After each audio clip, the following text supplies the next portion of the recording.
하나님 말씀 보겠습니다.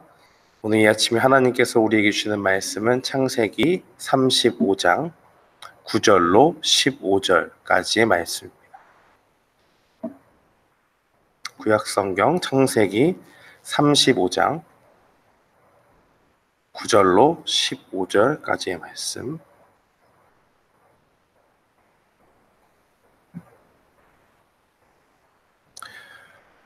우리 다 찾으신 줄 알고 함께 봉독하겠습니다.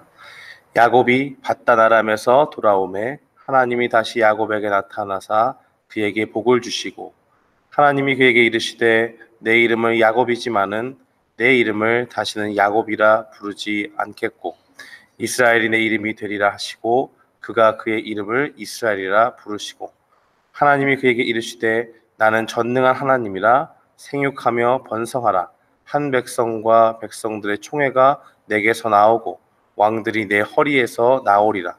내가 아브라함과 이삭에게 준 땅을 내게 주고 내가 내 후손에게도 그 땅을 주리라 하시고 하나님이 그와 말씀하시던 곳에서 그를 떠나 올라가시는지라. 야곱이 하나님이 자기와 말씀하시던 곳에 기둥 곧 돌기둥을 세우고 그 위에 전제물을 붓고 또 그 위에 기름을 붓고 하나님이 자기와 말씀하시던 곳의 이름을 베델이라 불렀더라. 아멘. 오늘은 창세기 35장의 내용들을 살펴보는 날마다 성경 시간이 됩니다.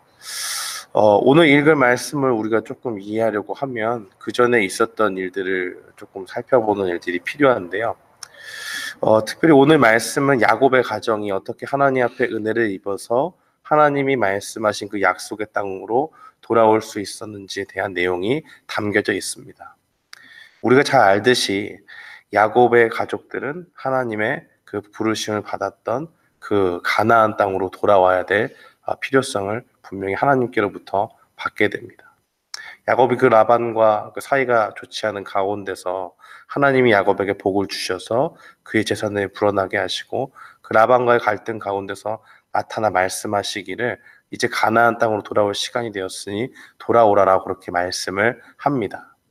그래서 이 야곱이 그 말씀에 순종해서 자신들의 아내와 함께 돌아오는 과정 가운데서 에서와 함께 화해하는 그런 일들도 있고요. 라반과의 갈등도 자연스럽게 회복이 되고 하는 그런 일들을 보게 됩니다. 그 과정 가운데서 이 오늘 창세기 35장 앞에 있는 34장의 내용은 야곱이 특별히 그 가운데서 한 성 근처에 머물렀던 것을 나타내주고 있습니다.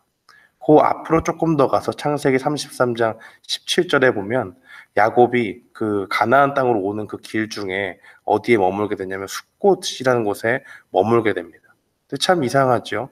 계속해서 가나안 땅으로 계속적으로 내려와야 되는데 33장 17절의 말씀에 보면 야곱이 자기를 위해서 숫곳에 집을 짓고 세겜성 근처에 그렇게 정착했다는 내용이 나타납니다. 그러니까 아직 내려오는 중인 건 맞는데 하나님이 말씀하신 그 약속의 땅에 가는 길이지 숫곳에 머물고 하는 그러한 일들은 하지 말았어야 되는데 야곱이 그만 그곳에서 정착을 하고 자기를 위해서 집을 짓고 마는 것이죠. 그런 가정 가운데 있다가 야곱의 딸 디나가 그 땅의 여인들이 어떻게 있는가 그 예상해 보면 그런 것 같아요. 다른 지방 사람이고 하니까 이 땅의 여인들은 어떻게 차려입고 했는가 그런 것들을 좀 보고 싶었던 것 같은데 그래서 그 땅의 여인들을 보기 위해 나갔는데 그 지역의 추장이었던 세겜이 그녀를 보고 반하게 되죠. 그래서 잘못된 방법으로 그녀를 범하게 됩니다. 그러자 야곱의 아들들이 이 세겜성 사람들에게 굉장히 분노를 하게 되죠. 세겜성 사람들은 세겜의 아버지였던 그 하몰과 함께 세겜이 와가지고 화친을 합니다. 우리가 같이 여기서 유하면서 서로 이렇게 혼례도 맺고 하면서 살아가면 좋지 않겠냐라고 얘기하니까 그 야곱의 아들들이 거부를 하죠. 우리는 그렇게 못하겠다. 근데 단지 한 가지 요구사항을 얘기하는데 너희가 할례를 받으면 우리가 함께 이렇게 하는 것 고려해 보겠다라고 이야기합니다. 그러나 사실 그 말은 속임수에 불과했죠. 왜냐하면 이 성을 지키는 모든 전투력이 있는 사람들은 남성이 되지 않습니까? 그런 남성이 할례를 받게 되면 아무 일을 할 수가 없는 것이죠. 일상생활도 불편할 뿐더러 거기에 만약에 전쟁이 일어나거나 하면 그것은 뭐 결과가 당연히 패배로 이어질 수밖에 없는 건 아니겠습니까? 야곱의 아들들이 바로 이것을 이용했던 것이죠. 그 자신의 누이를 이렇게 잘못된 방법으로 범한 것에 대한 분노를 가지고 그들을 속이는 것입니다. 그래서 정말 화친할 마음이 전혀 없음에도 불구하고 너희가 할례를 받으면 우리가 함께 뭐 고려해 보겠다라는 식으로 이야기를 하니까 이 세겜 땅에 있는 사람들이 남자들이 다 할례를 받게 되고 3일째 되는 날에 고통이 극심해지는 때에 야간에 기습을 해가지고 야곱의 아들 시므온과 레위가 그 세겜성에 몰래 들어가서 그들을 죽이고 그 성읍을 약탈하게 되는 아주 끔찍한 일들이 벌어지고 맙니다. 야곱은 이 일로 아주 큰 근심에 쌓였습니다. 왜냐하면 자기가 생각해 봤을 때는 우리는 어차피 이 땅에 거주한 사람들이 아니었고 이 가나안 땅으로 가는 그 가운데 있었고 타지에서 와가지고 아주 소수로 이렇게 연약함 가운데 있는데 이 지역에서 이런 잔혹한 일을 벌였으니 외인들이 이 일을 행했다라는 것을 듣고 있으면 이 주변에 있는 부족들이 가만히 있을까? 연합해서 우리를 멸하러 오지 않을까 하는 그 큰 근심 가운데 쌓이게 되었습니다. 철없던 아들들은 그렇게 얘기하죠. 아니 그럼 우리 누이가 저렇게 했는데 그게 합당한 일입니까? 라고 막 이렇게 혈기를 부리면서 이야기하지만 이 야곱의 마음은 그런 것이 아니죠. 그런 것은 충분히 이해할 수 있지만 이렇게 하는 것은 잘못됐다라는 그 마음 가운데 있는 것입니다. 그 근심이 날로 커져가는 가운데 오늘 우리가 읽은 창세기 35장 1절에 하나님이 나타나 말씀을 하시죠. 예전에 야곱을 이 땅으로 돌아오게 하시겠다고 한 그 하나님과 만났던 그 장소인 베델로 돌아가라라고 그렇게 다시 한번 나타나서 말씀을 합니다. 야곱이 거기서 깨닫게 된, 숫곳이 아니고 내가 하나님이 말씀하신 베델로 돌아가야 되는데 내가 여기서 지체하였구나 라는 그 큰 깨달음이 있는 것입니다. 그래서 야곱은 당장에 그 가족들과 모든 일행들을 모아놓고 너희가 가지고 있는 이방 신상을 버리라고 그렇게 이야기합니다. 자신을 지켜서 정결하게 하라고 그렇게 말합니다. 의복을 바꾸어 입으라고 말합니다. 무엇일까요?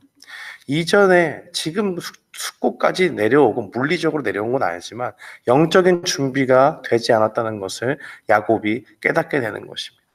완전히 이전의 삶의 방식을 버리고 우리가 하나님도 쫓으면서 무슨 이방 신상도 같이 가지고 오는 이런 엉뚱한 짓 하지 말고 지금 이 환난 가운데서 우리가 살 수 있는 길이 어디 있느냐, 이 위기 가운데 우리가 어떻게 살아야 되느냐, 이 야곱 자신뿐만이 아니고요. 야곱이 하나님을 만난 거 맞지만 이제 그 주변에 있는 가족들과 모든 사람들에게 공표하는 것이죠. 이전의 삶의 방식을 완전히 버리고 하나님과 이방 신상 같이 섬기는 그러한 방식 버리고 온전히 우리가 이 상황 가운데서 어떻게 살 수 있느냐, 하나님을 쫓아 살아가는 길만이 지금 당장 우리가 살 수 있는 길이다. 이것이 아주 유일한 길이다라는 것을 야곱이 자신뿐만 아니라 자신과 함께 했던 가족과 그 모든 일행에게 공표하는 것입니다. 그리고 이 환난 중에서 정말 우리가 살 길은 무엇이냐? 우리의 힘을 기르고 지혜를 짜내는 것이 아니라 오직 나를 지켜주신, 환난 날에 지키시고 이끌어주신 그 하나님을 의지하는 것, 그것이 야곱의 신앙뿐만이 아니라 야곱과 함께했던 그 가족과 일행의 신앙이 되기를 원했던 것이죠. 창세기 35장 3절과 4절은 이렇게 말합니다. 우리가 일어나 베델로 올라가자. 내가 내 환난 날에 내게 응답하시며 내가 가는 길에서 나와 함께 하신 하나님께 내가 거기서 제단을 쌓으려 하노라 하매 그들이 자기 손에 있는 모든 이방 신상과 자기 귀에 있는 귀고리들을 야곱에게 주는지라 야곱이 그것들을 세겜 근처 상수리 나무 아래 묻었다라고 그렇게 이야기합니다. 그래서 야곱은요, 자기가 경험한 그 하나님을 자기만의 하나님으로 이야기하는 것이 아니라 자기 가족들과 일행들에게 완전히 공표를 하고 있는 것입니다. 이 말을 들은 야곱과 가족들에게 일어난 일이 무엇이냐? 하나님께서 그 주변에 있는 사람들로 하여금 이 야곱의 일행을 두려워하게 만들죠. 5절 말씀에 보니까 그들이 떠났으나 이제 하나님의 말씀을 따라서 베델로 올라갑니다. 야곱이 분명히 그랬죠. 하나님께 말씀을 받기 전에 아들들에게 이제 큰일이 났다라고 그렇게 이야기했지만 하나님이 그 사면고온들로 크게 두려워하게 하였으므로 야곱의 아들들을 추격하는 자가 없었더라라고 그렇게 큰 은혜를 받게 하십니다. 하나님은 오늘 이렇게 야곱의 가족들을 이끌어 주십니다. 야곱의 가족들은 사뭇 우리의 모습과 비슷하죠.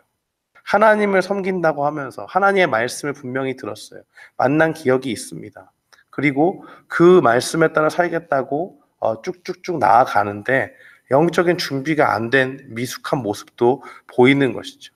그러면서 그 가운데 실수도 하고 남을 속이고 그들을 도륙하고 하는 끔찍한 일들을 벌이지만은 오늘 다시 하나님이 야곱에게 나타나 말씀하실 때 그들이 가지고 있던 모든 악한 습관들, 그들이 가지고 있던 이방 신상들을 땅에 묻어버리고 자신을 새롭게 하는 것을 보게 됩니다. 그럴 때에 하나님이 다시 나타나서 베델에서 하나님이 야곱을 만나주시고 그의 가족들을 통해서 하나님의 약속을 계속적으로 이뤄나갈 것을 말씀해주고 계신 것입니다. 사랑하는 성도 여러분, 우리도 주님을 섬기면서 실수 많이 하고 부족한 모습 여전히 있는 줄 압니다. 그러나 하나님이 원하시는 것은 그때마다 우리가 하나님을 다시 찾기를 원하십니다. 야곱이 자신에게 은혜를 베푸시고 이끄셨던 베델로 올라가 하나님을 다시 만나기 원하셨던 그 하나님의 심정이 오늘 우리에게 동일하게 적용되는 것을 봅니다. 그 가운데서 우리가 행해야 될 것은 무엇이냐? 바로 야곱이 가족들에게 또 자신에게 영적인 준비를 시킨 것과 같이 우리 가운데 하나님 말고 다른 것 의지하는 마음이 있었다면 그 모든 것을 회개하고 주님께 나아가야 될 줄 믿습니다. 이 말씀을 기억하면서 오늘 하루도 우리 자신이 아니고 우리 자기의 지혜가 아니고 우리가 뭔가를 꾸며가지고 이 난관을 돌파하겠다 이런 삶의 방식을 주님 앞에 버리고 그것을 땅에 묻고 우리를 새롭게 하고 정결케 해서 우리의 죄된 모습들을 회개하고 주님만을 온전히 의지하겠다라는 그 믿음으로 오늘 하루를 살아가는 우리 모두가 되기를 주님의 이름으로 축원합니다. 아멘.